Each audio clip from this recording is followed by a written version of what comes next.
వగలు ముసలోడు దొంగను పట్టుకొని ఏడ్చినట్లు తయారైంది చిరువడ్డీ వ్యాపారి హిలరీ క్లింటన్ పెట్ డాగ్ అయిన మొహమ్మద్ యూనిస్ పరిస్థితి. యూనిస్ బెదిరింపులకు దిగాడండి. నేను లాస్ట్ వీడియోలో చెప్పా కదా, బంగ్లాదేశ్ ఆర్మీ మొహమ్మద్ యూనిస్ను గెంటేయబోతోంది అని. లాస్ట్ బుధవారం రోజు Bangla army chief Wakarur Zaman army పెద్దలతో, అంటే air force and navy chiefs అందరితో కలిసి ఒక మీటింగ్ పెట్టారు. ఈ మీటింగ్లో ఏమేమి డిస్కషన్ జరిగాయి, ఆర్మీ చీఫ్ ఎందుకు యూనిస్ పైన కోపంగా ఉన్నారు అనేది తర్వాత చెప్తా. ఈ మీటింగ్ తర్వాత జమాన్ యూనిస్కు ఒక అల్టిమేటంను జారీ చేశాడు. ఫైనల్ వార్నింగ్ ఏంటి అంటే, వచ్చే డిసెంబర్ లోపు బంగ్లాదేశ్లో ఎన్నికలు పెట్టించి లండన్కు దయచేయండి, ఇక మీ సేవలు మాకు చాలు అన్నాడు. ఒకవేళ ఎన్నికలు నిర్వహించలేదు అంటే ఆర్మీ ఎన్నికలను నిర్వహించాల్సి వస్తుంది అన్నాడు. ఇది ఎప్పుడు గురువారం రోజు జరిగింది. ఇదే రోజు మొహమ్మద్ యూనిస్కు వ్యతిరేకంగా బంగ్లాదేశ్ ముఖ్య అపోజిషన్ పార్టీ అయిన ఖలీదా జియా పార్టీ రోడ్డు మీదకి వచ్చి ప్రొటెస్ట్ చేసింది. యూనిస్ ఎన్నికలను నిర్వహించడం లేదు, తక్షణమే ఎన్నికలు నిర్వహించాలి అని డిమాండ్ పెట్టారు. లాస్ట్ ఇయర్ ఆగస్టులో స్టూడెంట్ ప్రొటెస్ట్ చేసిన నహీద్ ఇస్లాంను జోస్ సినిమాలో ఆ విలన్ ఎలాగైతే స్టూడెంట్స్ను వాడుకుంటాడో అలా యూనిస్ విలన్ను వాడుకొని వదిలేశాడు. ఇప్పుడు ఈ స్టూడెంట్స్ కొత్త పార్టీని స్థాపించారు. ఫిబ్రవరిలో స్థాపించిన ఆ పార్టీ పేరు నేషనల్ సిటిజన్ పార్టీ. వీళ్ళు కూడా ఇండైరెక్ట్గా ఎన్నికలను నిర్వహిస్తే బంగ్లాదేశ్లో ప్రభుత్వాన్ని స్థాపిస్తాము అని యూనిస్ పైన ఒత్తిడి పెడుతున్నారు. లాస్ట్ ఇయర్ నుండి యూనిస్కు అన్కండిషనల్గా సపోర్ట్ చేసిన స్టూడెంట్స్ కూడా ఇతన్ని టార్గెట్ చేస్తున్నారు. ఇక బంగ్లాదేశ్లో ఉన్న క్రిటిక్స్ కూడా ఈ వయసులో ఎందుకు యూనిస్ నీకు ఇదంతా, ఎన్నికలు నిర్వహించి let younger people lead the show అంటున్నారు. సో షేక్ హసీనాకు వ్యతిరేకంగా ప్రొటెస్ట్ చేసిన ఖలీదా జియా, నహీద్ ఇస్లాం, క్రిటిక్స్, లా మేకర్స్ అందరూ, ఈవెన్ బంగ్లాదేశీ జర్నలిస్టులు సైతం యూనిస్ను టార్గెట్ చేయడం మొదలుపెట్టారు. ఈవెన్ ఢాకా ట్రిబ్యునల్ ఆర్టికల్స్లో కూడా యూనిస్ కారణంగానే బంగ్లాదేశ్లో ఇన్ఫ్లేషన్ పెరుగుతోంది అనే వార్తలను ప్రచురించారు. దీంతో యూనిస్ కాలేజ్ పిల్లాళ్ళ ఎమోషనల్ బ్లాక్మెయిల్ మొదలుపెట్టాడు. నా వల్లే మీకు ప్రాబ్లం అయితే వెళ్ళిపోతా అని, రిజైన్ చేస్తాను అని బెదిరించాడు. యూనిస్ తెలివి చూడండి. లాస్ట్ శుక్రవారం రోజు అందరూ నమాజ్ చేస్తున్న సమయంలో మధ్యాహ్నం పూట ఫ్రైడే ప్రేయర్ సెంటిమెంట్ను అడ్డుపెట్టుకుని రెసిగ్నేషన్ను ప్రకటించాడు. దీంతో యూనిస్కు సపోర్ట్ చేసే జమాతే ఇస్లామీ జిహాదీ బ్యాచ్ మొత్తం రోడ్డు మీదకి వచ్చి యూనిస్ రిజైన్ చేయకూడదు అని ప్రొటెస్ట్ చేశారు. ప్రస్తుతం యూనిస్కు బంగ్లాదేశ్లో ఎవరైనా సపోర్ట్ చేసేవారు ఉన్నారా అంటే అది జిహాదీ, జమాతే ఇస్లామీ రాడికల్ గ్రూప్సే సపోర్ట్ చేస్తున్నారు అనమాట. ప్రో ఇస్లామిక్ గ్రూప్స్ యూనిస్కు ఇప్పుడు సపోర్ట్ చేస్తున్నారు. ఈ జమాతే ఇస్లామీ బ్యాచ్ యొక్క ప్రొటెస్ట్ను అణిచివేయడానికి బంగ్లాదేశ్ యుద్ధ ట్యాంకర్స్ రోడ్డు మీదకి వచ్చాయి. బంగ్లాదేశ్ ఆర్మీ రంగంలో దిగాల్సి వచ్చింది.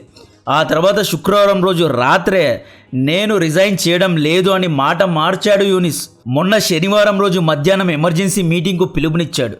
ఫారెన్ పవర్స్ నా పైన కక్ష కట్టారు, అంటే ఇండియా బంగ్లాదేశ్లో చేయాలి అనుకుంటోంది, నన్ను తొలగించాలి అనుకుంటోంది అని చెప్పి ఇండియా పైన బ్లేమ్ వేశాడు యూనిస్.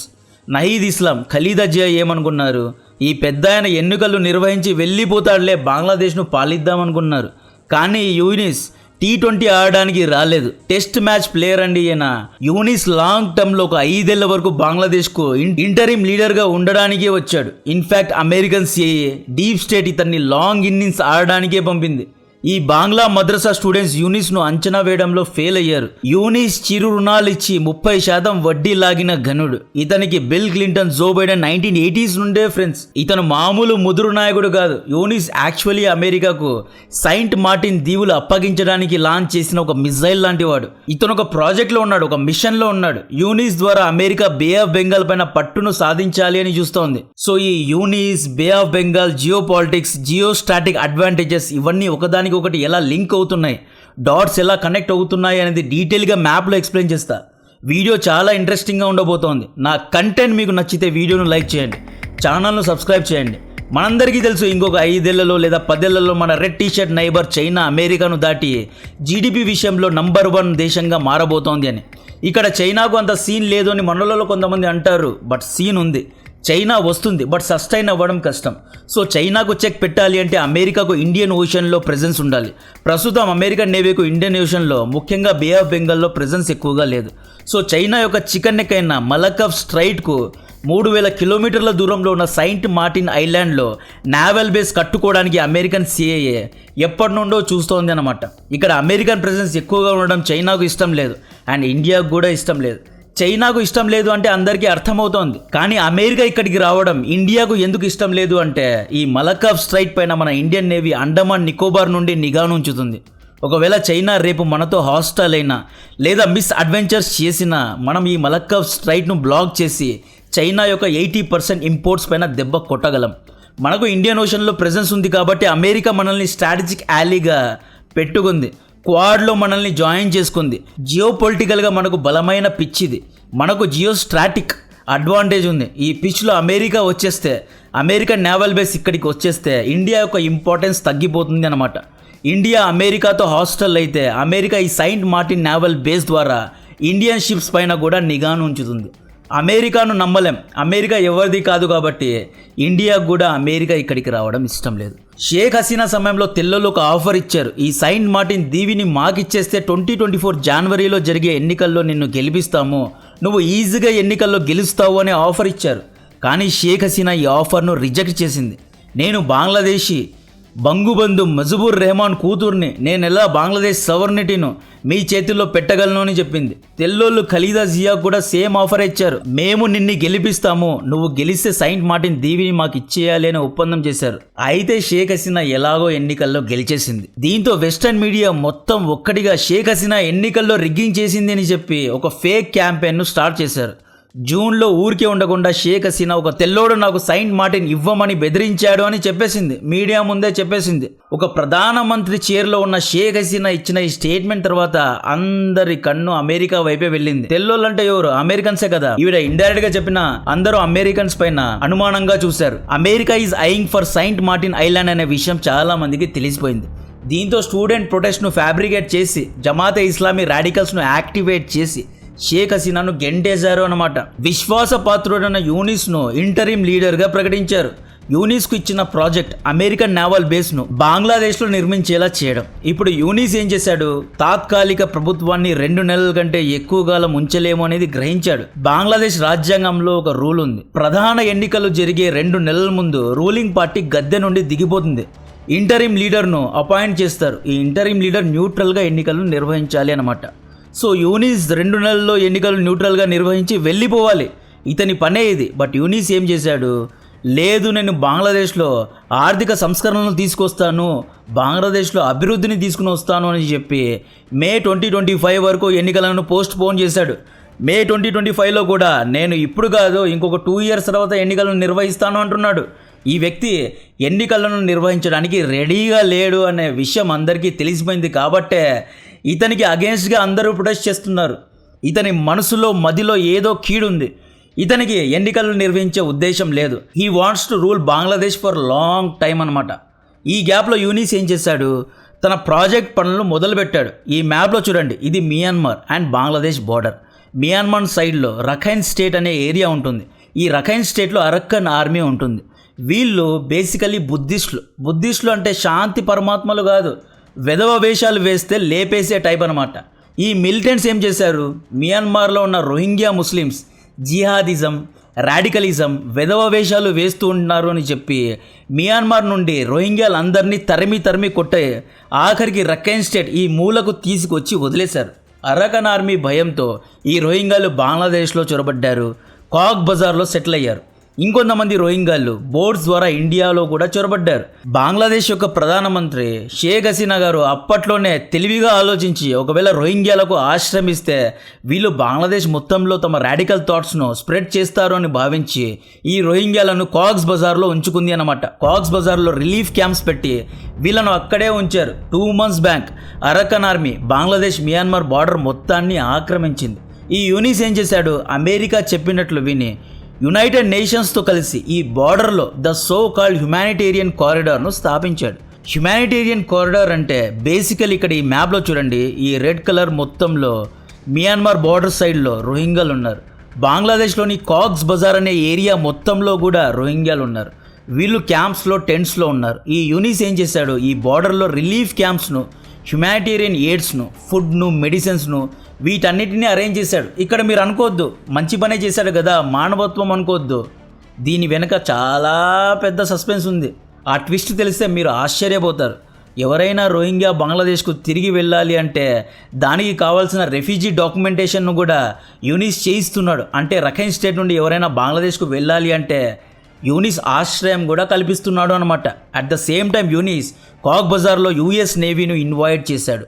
ఈ యుఎస్ నేవీ ఇక్కడ ఏం చేస్తోంది అంటే రెఫ్యూజీలను సముద్రంలో నుండి మునిగిపోకుండా ఎలా కాపాడాలి, రెఫ్యూజీలకు ఫస్ట్ ఎయిడ్ ఎలా చేయాలి, హ్యుమానిటేరియన్ కారిడార్ రిలీఫ్ ఎలా అందించాలి అని ఎక్సర్సైజ్ చేస్తోంది. యూనిస్, నువ్వు ఎవడి చెవిలో పువ్వు పెడుతున్నావు? కమల్ హాసన్ కంటే పెద్ద ఆటగాడిలా ఉన్నావు. అమెరికన్ నేవీను సెయింట్ మార్టిన్ దీవికి తీసుకురావడానికి ఈ సో కాల్డ్ హ్యుమానిటేరియన్ డ్రామా ఆడుతున్నాడు యూనిస్. ఇదే ఈ కథలో ట్విస్ట్. 2015 నుండి రోహింగ్యా క్రైసిస్ ఉందండి. 2015 నుండి రోహింగ్యాల సమస్యలు యునైటెడ్ నేషన్స్కు అర్థం కాలేదా? ఇప్పుడు 2025లో ఈ కారిడార్ను ఎందుకు పెట్టాల్సి వచ్చింది? సింపుల్గా హ్యుమానిటేరియన్ కారిడార్ పేరుతో యూనిస్ యుఎస్ నేవీను బే ఆఫ్ బెంగాల్లో రప్పించాడు. కొద్ది నెలల తర్వాత మియాన్మార్ బార్డర్లో రిలీఫ్ వర్క్స్ చేయడానికి మాకు సెయింట్ మార్టిన్ దీవి దగ్గర చిన్న ఆర్మీ బేస్ కావాలి అని అమెరికా అడిగితే యూనిస్ గారు శాంక్షన్ చేస్తారు. ఇంకొన్ని నెలల తర్వాత మియాన్మార్లో యుద్ధ వాతావరణం ఉంది, మియాన్మార్లో రాడికలిజం ఉంది, అరక్కన్ ఆర్మీ బంగ్లాదేశ్ ఆర్మీ పైన దాడులు చేస్తోంది, మేము బంగ్లాదేశ్ ఆర్మీను రక్షిస్తాము అని చెప్పి రేపు మళ్ళీ అమెరికన్ నేవీ మేము సెయింట్ మార్టిన్లో పెద్దగా ఆర్మీ బేస్, సబ్మరైన్స్, వార్షిప్స్ను పెట్టుకుంటాము అని పర్మిషన్ అడిగితే ఈ తాత్కాలిక నాయకుడు శాంక్షన్ చేస్తాడు అన్నమాట. స్క్రిప్ట్ ఆల్రెడీ అమెరికన్ సిఏఏ రాసేసింది. అమెరికన్ సిఏఏ ప్లేబుక్ను యూనిస్ ప్లే చేస్తున్నాడు అంతే. ఇంకొన్ని నెలల తర్వాత అమెరికన్ నేవీ ఫుల్గా సెట్ అయిన తర్వాత ప్రాజెక్ట్ను కంప్లీట్ చేసి యూనిస్ లండన్కు వెళ్ళిపోతాడు. మిషన్ను కంప్లీట్ చేస్తాడు అనమాట. ఒకవేళ ఈ మిషన్ను సక్సెస్ఫుల్గా కంప్లీట్ చేసే యూనిస్కు ఇంకొక నోబెల్ ప్రైజ్ ఇస్తారు, లేదా పెద్ద మెడల్ ఇస్తారు, లేదా బాగా డబ్బులు ఇస్తారు. సో ఈ మిషన్ కోసమే యూనిస్ ఇన్ని రకాల డ్రామాలు ఆడుతున్నాడు. సమాజ సేవ చేస్తాను అంటున్నాడు, ఆర్థిక సంస్కరణలను తీసుకొస్తాను అంటున్నాడు. యూనిస్ ఆడుతున్న డ్రామా బంగ్లాదేశ్ ఆర్మీ చీఫ్ అయిన వకరూర్ జమాన్ గారికి అర్థమైపోయింది. జమాన్ యూనిస్కు 2 వార్నింగ్స్ ఇచ్చాడు. ఒకటి, మియాన్మార్లో ఎలక్టెడ్ గవర్నమెంట్ ఉందా? లేదు. మియాన్మార్లో మిలిటరీ జుంటా యొక్క రాజ్యం ఉంది. బంగ్లాదేశ్లో ఎలక్టెడ్ గవర్నమెంట్ ఉందా? లేదు. బంగ్లాదేశ్లో ఇంటరిమ్ లీడర్ ఉన్నాడు. ప్రజల మద్దతు లేని తాత్కాలిక ప్రభుత్వాలు ఎలా రోహింగ్యాలకు ఎలా ఆశ్రయం ఇస్తారు? రోహింగ్యాల సమస్యలను ఎలా మీరు సాల్వ్ చేస్తారు? రోహింగ్యా బంగ్లాదేశ్లో ఉండాలా, మియాన్మార్లో ఉండాలా అనేది ఈ తాత్కాలిక నాయకులు, ఈ మిలిటరీ జుంటా ఎలా డిసైడ్ చేస్తుంది అనే ఎక్సలెంట్ క్వశ్చన్ వకరూర్ జమాన్ యూనిస్కు వేశాడు. యూనిస్ దగ్గర ఆన్సర్ లేదు, అబ్బబ్బా అన్నాడు. సారీ ఈ సోకాల్ హ్యుమానిటేరియన్ కారిడార్ను ఆపేస్తాను అని నీళ్లు నమిలాడు Yunus. Mohammad Yunus Nobel prize winner నోరు మూత పడిపోయేలాగా క్వశ్చన్ అడిగాడు కాబట్టే యూనిస్ నేను రిజైన్ చేస్తాను అన్నాడు. అలిగాడు. ఆర్మీ చీఫ్ ఇచ్చిన సెకండ్ వార్నింగ్, నువ్వు ఎవరిని అడిగి ఈ రోహింగ్యా ఇష్యూలో యునైటెడ్ నేషన్స్ను ఇన్వాల్వ్ చేశావు? నువ్వు తాత్కాలిక నాయకుడివి, నీ పని ఎన్నికలను నిర్వహించి దొబ్బేయడం. నీకేం హక్కుందని యునైటెడ్ నేషన్స్ను, అమెరికాను ఈ ఇష్యూలో ఇన్వాల్వ్ చేశావు? అరక్కన్ ఆర్మీతో బంగ్లాదేశ్ ఆర్మీ ఎంగేజ్ అయ్యి ఇష్యూను సాల్వ్ చేసేది కదా. నువ్వు చేసిన ఈ తప్పుకి, ఈ పని కారణంగా అమెరికాకు జియో స్ట్రాటజిక్ గెయిన్ లభిస్తుంది అన్నాడు. ఇక్కడ జియో స్ట్రాటజికల్ గెయిన్ అంటే జియోగ్రఫికల్గా, స్ట్రాటజికల్గా అమెరికా లాభపడుతోంది అన్నాడు. గేమ్ అర్థమైందా? రఖైన్ కారిడార్లో హ్యుమానిటేరియన్ క్రైసిస్ ఉంది అనే ఇష్యూలో యునైటెడ్ నేషన్స్ను ఇన్వాల్వ్ చేశారు. రిలీఫ్ పేరు మీద అమెరికన్ నేవీను ఇన్వాల్వ్ చేశారు. ఈ సాగుతో American navy bay of Bengal, Malacca strait పైన నిఘాను ఉంచుతోంది. ఈ సాగుతో అమెరికన్ నేవీ ఇండియన్ ఓషన్లో తమ ప్రెజెన్స్ను పెంచుకుంటోంది. జియోగ్రఫికల్గా, స్ట్రాటజికల్గా అమెరికన్ నేవీ తమ పట్టును సాధిస్తోంది.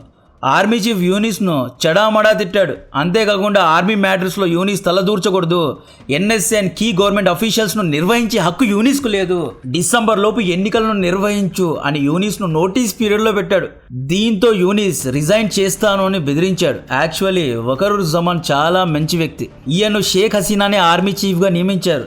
ఈయన షేక్ హసీనాకు వరసకు బావ అవుతారు. అయినా దేశ హితం కోసం షేక్ హసీనా పైన ప్రొటెస్ట్ జరిగిన జమాన్ షేక్ హసీనాను ఆపలేదు, కాపాడలేదు. ఇప్పుడు యూనిస్ మెల్లిగా బంగ్లాదేశ్ లో అమెరికన్ నేవల్ ప్రెజెన్స్ ను పెంచడానికి ట్రై చేస్తున్నాడు. బంగ్లాదేశ్ దేశ హితానికి వ్యతిరేకంగా యూనిస్ పని చేస్తున్నాడు కాబట్టే వకరూర్ జమాన్ ఎంట్రీ ఇవ్వాల్సి వచ్చింది, వార్నింగ్ ఇవ్వాల్సి వచ్చింది. మళ్ళీ ఫ్రైడే నైట్ ఏమైందో ఏమో తెలియదు గానీ నేను రిజైన్ చేయను అన్నాడు యూనిస్. శనివారం మళ్ళీ మధ్యాహ్నం ఎమర్జెన్సీ మీటింగ్ ను పెట్టాడు. డెఫినెట్ గా యూనిస్ బంగ్లాదేశ్ ను అమెరికాకు అమ్మేసే వెళ్తాడు, లేదా సెయింట్ మార్టిన్ దీవిలో కాక్స్ బజార్ లో అమెరికన్ నేవల్ బేస్ యొక్క ఇనాగరేషన్ చేసే ఈ వ్యక్తి వెళ్తాడు. అంత తొందరగా ఇతను వెళ్ళడు. ఇతని వెనక అమెరికా ఉంది అన్న విషయం ఇప్పుడు అందరికీ అర్థమైంది. ఎందుకంటే నేను లాస్ట్ వీడియోస్ లో చెప్పా, ట్రంప్ గెలిచాడు, యూనిస్ ను గెంటేస్తాడు అన్న. ట్రంప్ గెలిచిన తర్వాత కూడా యూనిస్ సస్టైన్ అవుతున్నాడు. యాక్చువల్లీ 2016 లో అంటే హిల్లరీ క్లింటన్ పైన ట్రంప్ గెలిచిన తర్వాత యూనిస్ ఏమన్నాడు, అమెరికా మొత్తంలో నల్ల మేఘాలు కమ్ముకున్నాయి, ట్రంప్ ను ఎలా గెలిపించారు అని ట్రంప్ ను విమర్శించాడు. యాజ్ పర్ లాజిక్ నేనేం చెప్పాను, ట్రంప్ గెలిస్తే మొహమ్మద్ యూనిస్ ను శిక్షిస్తాడు, మొహమ్మద్ యూనిస్ ను గెంటేస్తాడు అన్న. కానీ ట్రంప్ గెలిచినా కూడా ఈ వ్యక్తి అక్కడే ఉన్నాడు. దీనికి అర్థం ఏంటి అంటే అమెరికన్ నేవీ కోసం, అమెరికన్ దేశ హితం కోసం యూనిస్ పనిచేస్తున్నాడు కాబట్టి ట్రంప్ కూడా ఇతన్ని ఏమీ అనడం లేదు. నెక్స్ట్ యూనిస్ తీసుకోబోయే స్టెప్స్ గురించి ఎక్స్ప్లెయిన్ చేస్తూనే ఉంటా. వీడియో నచ్చితే, నా కంటెంట్ నచ్చితే వీడియోను లైక్ చేయండి, ఛానల్ను సబ్స్క్రైబ్ చేసి అందరికీ షేర్ చేయండి. జై హింద్.